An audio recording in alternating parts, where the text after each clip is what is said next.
திருவண்ணாமலையில் திமுக இளைஞரணி நிர்வாகிகள் கூட்டம் நடைபெறும் திடலில் பிரம்மாண்டமான முறையில் மருத்துவ முகாம் அமைக்கப்பட்டிருக்கிறது.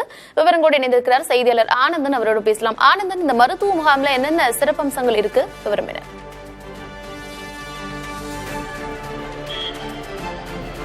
கார்த்திகா, மாநாட்டு அந்த திடலுடைய பின்புறமே மிகவும் பிரம்மாண்டமான முறையில மருத்துவ முகாம் நடத்தப்பட்டிருக்கக்கூடிய காட்சியைத்தான் நீங்க பார்த்து கொண்டிருக்கீங்க. இங்க தனியார் மருத்துவ கல்லூரி மருத்துவமனையைச் சேர்ந்த அனைவருமே இங்க வரவழைக்கப்பட்டு தொடர்ந்து இந்த பகுதியில் இருக்கக்கூடிய அனைத்து வகையான மருத்துவ ரீதியாக இருக்கக்கூடிய மருத்துவர்கள் இங்க வரவழைக்கப்பட்டிருக்கிறார். கிட்டத்தட்ட ஒரு 16 வகையான மருத்துவ துறை சார்ந்த மருத்துவர்கள் வரவழைக்கப்பட்டிருப்பதாக சொல்லப்படுகிறது. அதே போன்று மருத்துவமனைக்கு அந்த திடலுக்கு, அதாவது இளைஞரணி நடத்தக்கூடிய அந்த மேடைக்கு முன்புறம் திடீரென்று விபத்து ஏற்பட்டாலோ இல்ல ஏதாச்சும் மயக்கம் நிலை ஏற்பட்டாலோ அவர்களுக்கு சிகிச்சை கொடுக்கப்பட்டு மருத்துவமனைக்கு எடுத்துச் செல்லக்கூடிய வகையில ஏற்பாடு செய்யப்பட்டிருக்கிறது. இந்த இடத்துல நீங்க பார்த்து கொண்டிருக்கக்கூடிய வகையில கிட்டத்தட்ட ஒரு 16 வகையான உடல் ரீதியான பிரச்சனைகள் இருந்தால் வரக்கூடியவர்களுக்கு உடனடியாக சரி செய்து அவர்கள் கூடுதலாக கவனம் செலுத்த வேண்டியிருக்க பார்க்க வேண்டியிருந்தால் அவர் மருத்துவமனைக்கு எடுத்துச் செல்லக்கூடிய வகையில் ஏற்பாடுகள் செய்யப்பட்டிருக்கிறது. இந்த இடத்துல அதிகமாக ஒரு கூட்டத்தில் சோர்வு மயக்கம் ஏற்படும்.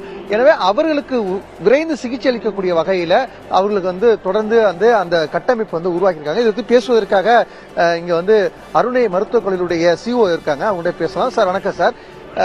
இங்க மருத்துவ முகாம் நம்ம பார்த்திருக்கோம். இங்க கூடுதலான துறையுடைய மருத்துவத்துறை அதிகாரிகள் வந்திருக்காங்க. ஏன் வரவேற்கப்பட்டிருக்காங்க? என்ன காரணம்? இவ்வளவு தூரம் பிரம்மாண்டமா அமைக்கப்பட்டது என்ன காரணம்? குறிப்பா நீங்க கேட்டது மிக அருமையான கேள்வி. இது மாதிரி விழா நடக்கும் போது மருத்துவ முகாம் நடப்பது ரொம்ப ரொம்ப வாடிக்கை. ஆனா நாங்க என்ன பண்ணிருக்கிறோம்னா, ஒரு வித்தியாசமாக அருணை மருத்துவக் கல்லூரி மருத்துவமனையை இங்க கொண்டு வந்திருக்கிறோம். எங்களுடைய மாண்புமிகு சேர்மன் அவர்கள் சொன்னது போல இங்க மருத்துவமனை இங்க நடைபெற வேண்டும். ஒரு 16 துறைகள், நீங்க ஜெனரல் மெடிசன்ல ஆரம்பிச்சு நியூரோ சர்ஜரி வரைக்கும் அனைத்து விதமான துறைகளையும் கொண்டு வந்திருக்கிறோம். 200 டாக்டர்ஸ் இருக்கிறாங்க, ஒரு 50 செவிலியர்கள் இருக்கிறாங்க. அதை தவிர அனைத்து விதமான டெக்னீஷியன்ஸ் எல்லாமே இருக்கிறாங்க. எக்ஸ்ரேல ஆரம்பிச்சு அல்ட்ராசவுண்ட்ல இருந்து எக்கோல இருந்து எல்லாமே இங்க செய்வதற்கான அனைத்து வசதிகளும் இங்க செய்யப்பட்டிருக்கு. கூட்டம் அதிகமா இருக்கும்போது அதிக உடல் சோர்வு ஏற்படும், மயக்கம் ஏற்படும். அவங்களை கவனம் செலுத்த வகையில் இங்க என்ன மாதிரியான கட்டமைப்பு இருக்காது? இது குளிர்காலம் என்றால் கூட கண்டிப்பாக மத்தியானத்தில் வெயில் அதிகமாயிரும். அப்ப அவங்களுக்கு உடம்புல நீர்ச்சத்து குறைவதனால அவங்களுக்கு கண்டிப்பாக ஒரு மயக்கம் வருவதற்கு வாய்ப்பு இருக்கு. ஏன் சில பேருக்கு ஸ்ட்ரோக் கூட வரலாம், பக்கவாதம் என்று சொல்லக்கூடிய திடீர்னு ஒரு ஸ்ட்ரோக் கூட வரலாம். இது எல்லாவற்றையும் சமாளிக்கக்கூடிய அளவுக்கு நம்முடைய விபத்து மற்றும் உயிர்காப்பு சிகிச்சை ஒரு தனியா ஒரு டிபார்ட்மெண்ட் இங்க வச்சிருக்கிறோம்.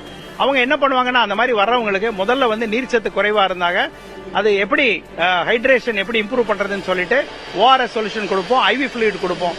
முக்கியமாக ஸ்ட்ரோக் வந்தா முதலுதவி செய்து நம்முடைய மருத்துவமனைக்கு அனுப்புறதுக்கு நம்முடைய நியூரோ டிபார்ட்மெண்ட் ரெடியா இருக்கிறாங்க. டாக்டர்ஸ் இருக்கிறாங்க, கார்டியாலஜிஸ்ட் வந்திருக்காரு, இதயவியல் மருத்துவர் இங்க இருக்கிறாரு, சிகிச்சை நிபுணர் இருக்கிறாரு. அதனால எந்த விதமான நீங்க சொன்ன மாதிரி ஏதாவது ஒரு பிரச்சனை வந்தா கூட சமாளிக்கக்கூடிய அளவுல நம்ம டீம் ரெடியா இருக்கிறாங்க.